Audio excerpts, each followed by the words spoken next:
ಆದಿ ಗಣಪತಿಗೆರಗಿ ಶಾರದೆಯ ಬಾಲಗೊಂಡು ಗುರುವಿನ ಚರಣಕ್ಕೆ ಎರಗುತ್ತ ಹೊಸ ಮನೆಯ ಕಟ್ಟಿಸಿದ ಪ್ರಾಧಾನ ರಚಿಸುವೆ. ಹೊಸ ಮನೆಯ ಕಟ್ಟಿಸಲು ಸ್ಥಳವ ಶೋಧನೆಯ ಮಾಡಿ ಕರೆಸಿದ ಶಿಲ್ಪಿಗಳೇ ಬರದಿಂದ ಅಣ್ಣಯ್ಯ ಹೊಸ ಮನೆಯ ಕಾರ್ಯಕ್ಕೆ ಅನುವಾದ. ಸ್ಥಳವ ಶೋಧನೆಯ ಮಾಡಿ ಆಯಾ ಪಾಯವ ಮಾಡಿ ಉತ್ತಮ ವೈದ್ಯಕರ ಕರೆಸುತ್ತ ಅಣ್ಣಯ್ಯ ಅಡಿಗಲ್ಲ ಮೂರ್ತವೆಸಗೀದ. ಹಲಸಿನ ಮರ ತಂದು ಪ್ರಾಧಾನವೇ ಕೆತ್ತಿಸಿದ ಗೃಹಕ್ಕೆ ವಾಸ್ತುವನ್ನೇ ರಚಿಸಿದ ಶುಭ ಮುಹೂರ್ತದಿ ಮನೆಗೆ ವಾಸ್ತುವನ್ನೇ ನಿಲ್ಲಿಸಿದ.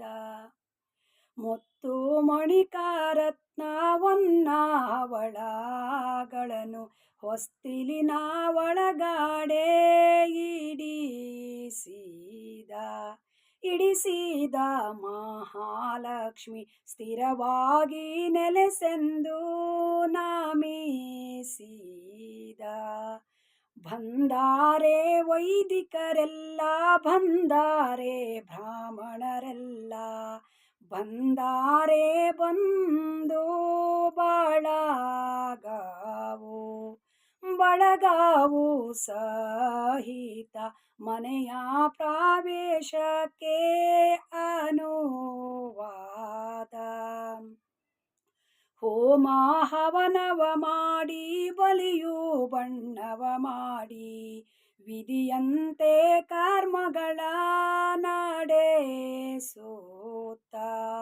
ನಡೆಸುತ್ತ ಸಂಭ್ರಮದಿ ಮನೆಯ ಪ್ರವೇಶಕ್ಕೆ ಅನುವಾದ.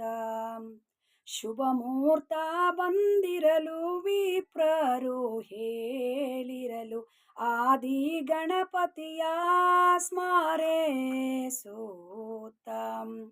ಸ್ಮರಿಸುತ್ತ ಭಕ್ತಿಯೊಳು ಹೊಸ್ತಿಲ ಪೂಜೆಗೆ ಅನುವಾದ.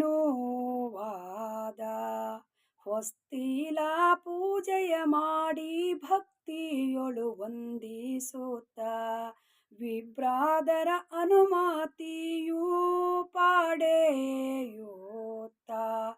ಪಡೆಯುತ್ತ ಅಣ್ಣಯ್ಯ ಮನೆಯ ಪ್ರವೇಶಕ್ಕೆ ಅನುವಾದ. ಮೊದಲು ನಂದಾದೀಪ ಕರದೋಳು ದೇವರ ಪೀಠ ಹೊನ್ನ ಬಿಂದಿಗೆಯು ಸಹಿತಾದಿ ಅಣ್ಣಯ್ಯ ಬಂದಾನೆ ಗ್ರಹದ ವಾಳವಿಕೆ. ಆಕಾಳು ಕರು ಬಂದು ತೊಟ್ಟಿಲಿನ ಶಿಶುವು ಬಂದು ತುಂಬಿದ ಕಂದಲವೇ ಸಹಿತಾದಿ ಸಂಭ್ರಮದಿಂದ ಬಂದಾರೆ ಗೃಹದ ವಾಳವಿಕೆ. ಕನ್ನಡಿ ಕಳಶ ಪಿಡಿದು ಮುಪ್ಪಿನ ಮುತ್ತೈದರು ಹೊನ್ನ ಹೂಗಳನ್ನೇ ನೆರಚೂತ ಸಂಭ್ರಮದಿಂದ ಬಂದಾರೆ ಗ್ರಹದ ವಾಳವಿಕೆ. ಮಂಗಳಾಂಗಿಯರೆಲ್ಲ ಮಂಗಳವ ಪಾಡುತ್ತ ಕಡಗಲ್ಲ ನೆರೆಹಾಲ ಪೀಡಿಸುತ್ತ ಸಂಭ್ರಮದಿಂದ ಬಂದಾರೆ ಗ್ರಹದ ವಾಳವಿಕೆ. ಹಾಲುಕ್ಕಿ ಹರಿಯುಯಿತು, ಸಿರಿಯು ತುಂಬಿತು, ಗ್ರಹದ ನಂದ ದೀಪಗಳೇ ಬೆಳಗಿತು. ಬೆಳಗಿತು ಮನೆಯಲ್ಲಿ ವೇದ ಘೋಷಗಳೇ ಮೂಳಾಗಿತ್ತು. ಗ್ರಹ ಪ್ರವೇಶದ ಅರ್ಥಪೂರ್ಣವಾಗಿರುವಂಥ ಈ ಒಂದು ಹಾಡನ್ನು ಕೇಳಿ ಆನಂದಿಸಿ. ಎಲ್ಲರೂ ಲೈಕ್ ಮಾಡಿ, ಶೇರ್ ಮಾಡಿ, ಸಬ್ಸ್ಕ್ರೈಬ್ ಮಾಡಿ. ಧನ್ಯವಾದಗಳು. Thank you. Bye bye.